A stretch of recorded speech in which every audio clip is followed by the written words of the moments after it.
చివరిగా అమ్మా. ఒక ప్రశ్న అంటే తెలంగాణది ఇప్పుడే మీ కాంగ్రెస్ ముఖ్యమంత్రి తెలంగాణ ముఖ్యమంత్రి రేవంత్ రెడ్డి గారు ఒక సంచలన నిర్ణయం తీసుకున్నారు. నంది అవార్డులు అంటే ఈరోజు గద్దర్ గారి జయంతి సందర్భంగా ఆయన విగ్రహావిష్కరణతో పాటుగా ఆ కార్యక్రమంలో ఆయన ఇక నుంచి నంది అవార్డులు ఏదైతే ఉన్నాయో సినిమా వాళ్ళకి ఇచ్చే నంది అవార్డ్స్ ఏవైతే ఉన్నాయో అవి గద్దర్ అవార్డులుగా మార్చి ఇక నుంచి ఇవ్వబోతున్నాం.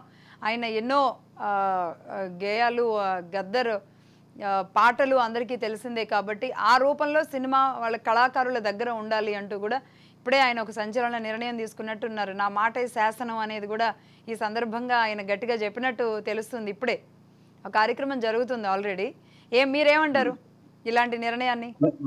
మంచిది. మన గద్దర్ వచ్చేసి అందరికీ తెలిసినటువంటి ఒక కళాకారుడు. తన ఉమ్, జీవితం అంతా సరే విప్లవ కళాకారుడు అయినప్పటికీ కళాకారుడు. ఉమ్, కాబట్టి డెఫినెట్ గా వచ్చేసి గద్దర్కు ఒక సంస్థ గౌరవం ఇవ్వడం అనేది ఇప్పుడు పద్మభూషణ్ గాని, భారతరత్న, పద్మశ్రీ ఇవన్నీ ఎందుకు ఇస్తున్నాము? ఉమ్, ఒక గుర్తింపు కోసం.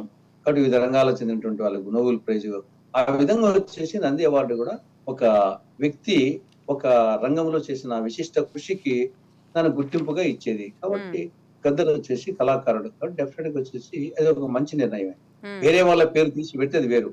ఉమ్, వేరే వాళ్ళ పేరు తీసి పెడితే సమస్య గాని, ఉమ్, ఇక్కడ నంది అవార్డ్స్ ఉన్నాయి. గద్దర్ నంది అవార్డ్స్ వస్తుంటే అయిపోయా. ఉమ్. ఇప్పుడు ఈ సమస్యలో కాకపోతే ఒకరి పేరు తీసి ఏదైనా వేరే ఏదైనా నంది అవార్డు అన్న పేరుని మిస్ అయినట్టు అవదంటారా? నాకు తెలిసి గద్దర్ నంది అవార్డుని పెడితే ఇంకా బాగుంటుంది.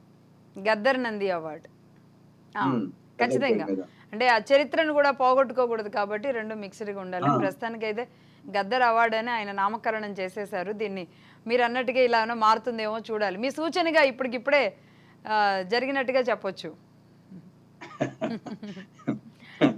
రైట్ అండి.